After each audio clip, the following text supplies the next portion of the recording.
Yeah, so I'm doing a show, turning at a show last night, man. And there's this guy. He's like playing classical string, nylon string acoustic guitar, and he's like singing all these songs that are like kind of dark as shit and love songs, and and like finding true love in a dark, gloomy, fucked up world.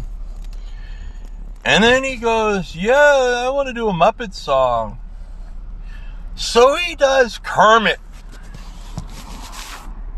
And I'm like, fuck yeah. So he's singing Rainbow Connection. And I'm like, lovers and dreamers in me. I'm like, shit. Fuck yeah, this is what I'm alive for. This is what I do shows for. This is why I fucking want to hang out with other artists. Because it's like, this guy is like, fucking I'm doing Kermit. I mean, I'm surprised he didn't do, he also didn't do It's Not Easy Being Green when all you are is the color of the trees. It's like, fucking Kermit is so metal. Is like probably one of the most based motherfuckers ever. Kermit the Frog. Based. Kermit the Frog is so much the GOAT. And we know that Kermit the Frog is basically Jim Henson or somebody doing Jim Henson doing Kermit. Basically a sock puppet talking and singing. But it's fucking Kermit the Frog. It's not Jim Henson. It's not the Muppets. It's Kermit. And it's like, Kermit rules. Fucking rules. And then there's I Love an Out of Town Piano. And the sax player going, whoever you are, Charlie Parker, please forgive me. And he's like playing one note. And it's like, yeah, okay. I can dig it. And it's like, and the joke, I mean, everyone's in on the joke. That shit goes right over the head when you're like 10. But as soon as you learn anything about jazz, about music at all, and you know anything about Yardbird, that guy was just like, he stole a saxophone one time just to see if it could play anything other than the note the guy was playing on it. And they were like, he runs off with the saxophone, and they're like ready to fucking murder him. And he just goes, yeah, here's your sax back. I just wanted to see if it could actually play anything anymore. Or you could play anything anymore. Because he was like, based. It's like, what drove him to play the shit he played? He wasn't being challenged at all. And it was boring. And he wasn't actually playing anything interesting. Which drove him out of his mind. Which I can relate to. Because there are times where I'm like, okay,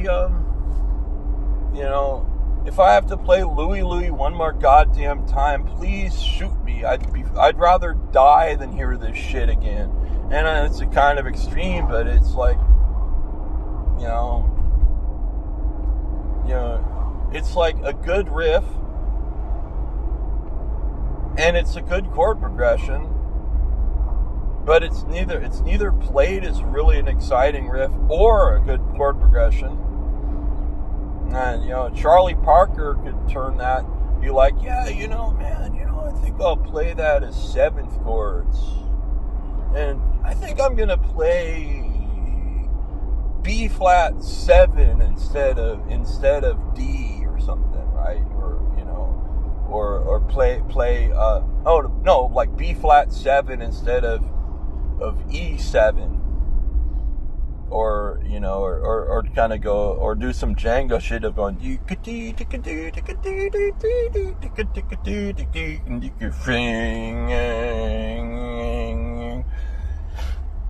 know, why not? Fuck it. Or going, yeah, you know, man, I could like, you know, and like fucking just deciding to just, you know, make some shit fit. Make it fit. I mean, I don't know how true it is, but in the movie about him, you know, the singer screaming at him, dude. I mean, she didn't use the word dude. I'm not going to use the racist ass word that she did say, but she's basically saying, dude, what's your damage? What the fuck are you playing under me, man? What the fuck's that shit? You're fucking me up, man. You know, what the fuck? And he's just going, yeah. It's like, yeah, I played the, you know, I'm like, you know, you're sitting there going, yeah, I played a dominant 9 chord in a completely different key. Because it worked. It's like, we're already playing at 3 keys. Yeah, let's make it 13. Let's make it all the keys. Let's just play in all the keys all at the same time.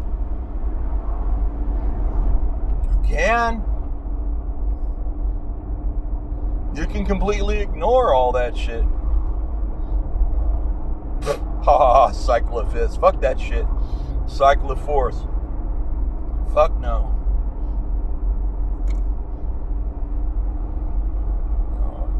I was talking earlier about, yeah, you know, Charlie Parker's like, I think I'm gonna write a 12-bar jazz blues in major 7 chords. You can do it.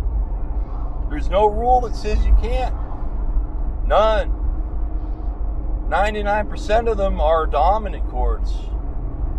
But you can also do minor 7, 1-4-5. Major 7, 1-4-5. Dominant, minor, or major 7, 2-5-1. Any of that shit. Substitute a 3 for this or that. Substitute any minor chord for a 2, a 6, or a 7. It doesn't matter.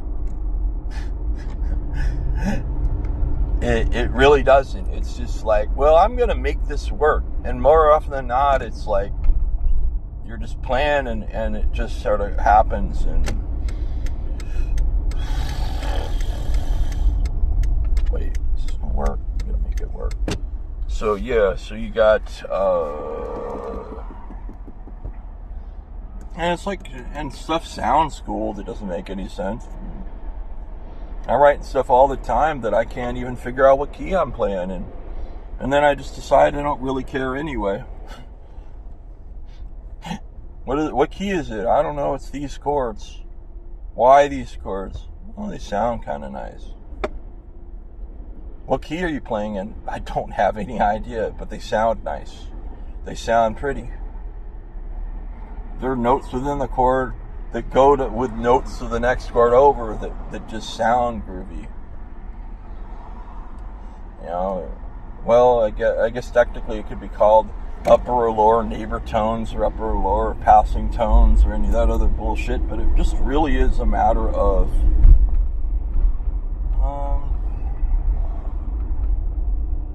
it sounds cool, or it's just what I played.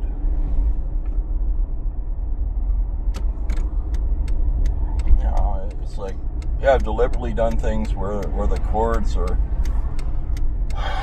you know,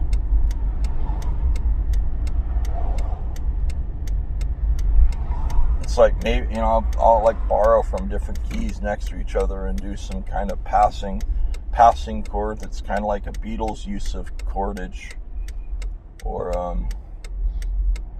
yeah.